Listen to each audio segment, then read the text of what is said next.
and gentlemen, welcome back to the channel. The main event here, something different today. Excuse the see-throughness of my head, but hopefully it's not too big of a distraction.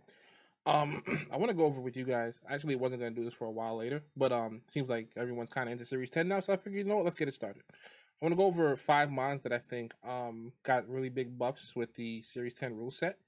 Not in any particular order, just 5 mons, and maybe not even the 5 biggest buffs, but just 5 buffs that I think, 5 mons that I think got buffs, with this rule set. So I want to start with Corvo Knight. Corvo Knight in previous series, it saw some usage, but not like a lot of usage for the Pokemon. For as good of a Pokemon that it is, doesn't have crazy high base stat totals. I'll probably maybe have the stats come up on the screen. But it has very good typing. Steel flying is very good. Gives you a ground immunity that the steel types typically don't have. Celesteela, it works for them really well. You see how good Celesteela is because of its bulk and because it's so good in max. I think Corvo Knight's mirror armor ability is going to become really, really useful. Because Intimidate's going to be, there's going to be a lot of double Intimidate teams in the format. Additionally, I think Max Flare and Max Lightning just really made Corvo Knight unplayable. I like with Celesteela, who has extra bulk, you can like put some extra resources on it to make you still a useful Pokemon. It does a lot of damage in max. You can build your team around Celesteela and not feel like you were, wasting resources.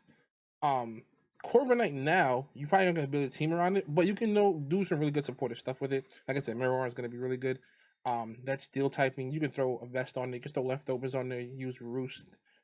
You can use a lot of good things with it. Access to Tailwind, Brave Bird, Steel Wing, Nasty Plot if you want to go that direction. Flash Cannon. It has a pretty good move pool.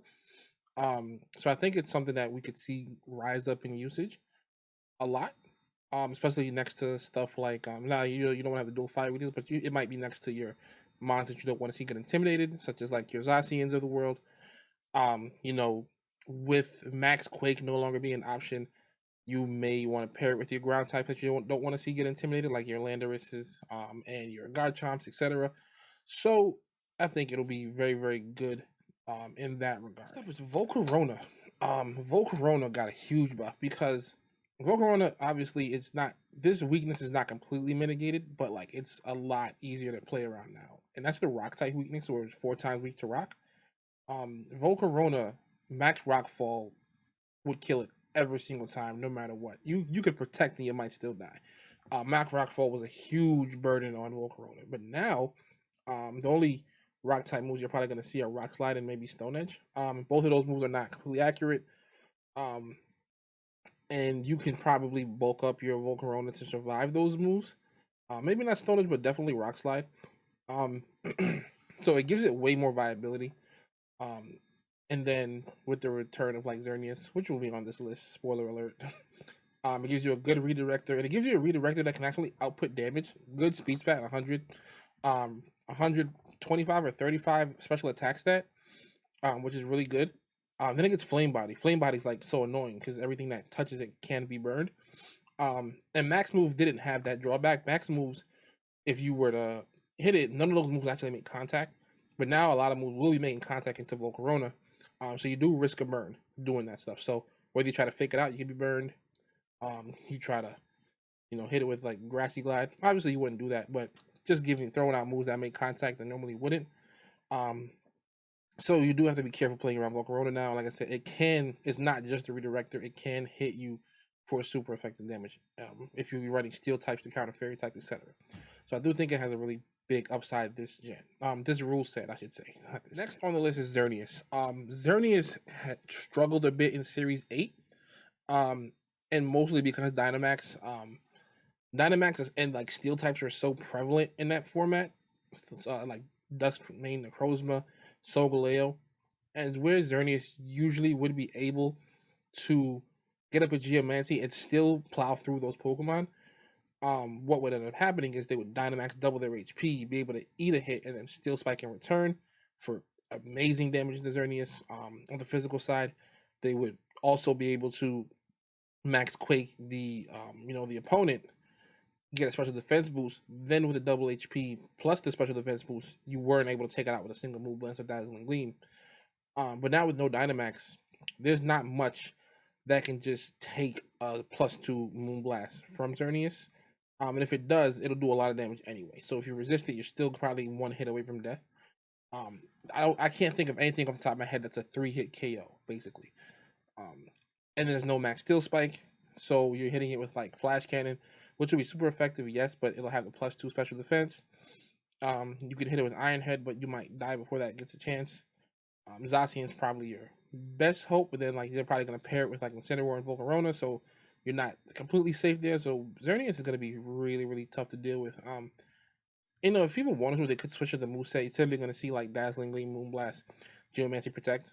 But it does get stuff like Ingrain, Horn Leech. I want to say it gets like Flash Cannon too, so that could be interesting. But there's a lot of options for Xerneas, but he's probably gonna run the typical set. But it's gonna be probably the most dangerous restricted overall, if not top 2 or 3, in Series 10. So that's something that you want to look out for when team building. Next on the list is Rillaboom. Oh my goodness, Rillaboom got so many buffs because Max Airstream is eliminated, and there are not a lot of good fly type moves in the game anymore because Max Airstream is gone.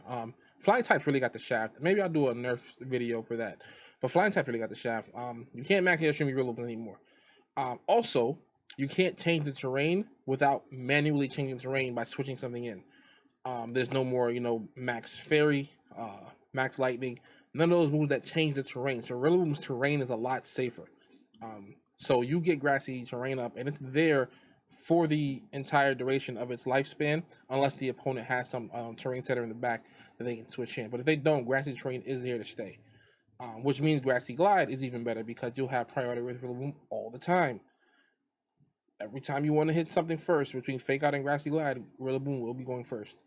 And then, like I said, once again, with the max Airstream being gone, you're relegated to moves like Hurricane, Air Slash, Fly, Dual Wing Beat. All those moves are not 100% accurate. Fly takes 2 turns. Hurricane is really inaccurate. And Hurricane and Air Slash do get mitigated by Assault Vest, which is a very common Rillaboom item. So it's going to be very difficult to get up the field unless you have fire types. And there aren't that many fire types that I expect to see. Incineroar will be around. Torkoal will be around. I think Cinderace might still get some play. And Entei.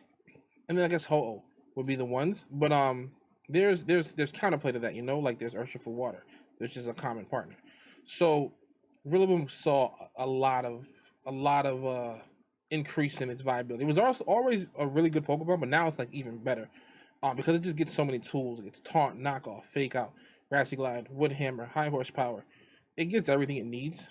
And then you can put an item on top of it to make it so much better. So Rillaboom's going to be like one of the 5 best Pokemon in the entire series, in my opinion, for sure. Last Pokemon I want to go over is Zapdos, the Galarian version. Zapdos Galar saw a little bit of play in previous series and formats, but I don't think it saw as much as it could have just because of Max Lightning and Max Airstream being so common. Being a flying fighting type, it was incredibly weak to those 2 moves, and those 2 moves were everywhere, and they would all but one-shot it every single time. Because it just wasn't bulky enough to take them. But now those moves are eliminated from the series, from the ruleset. So Zapdos Galar gets a big buff in its survivability.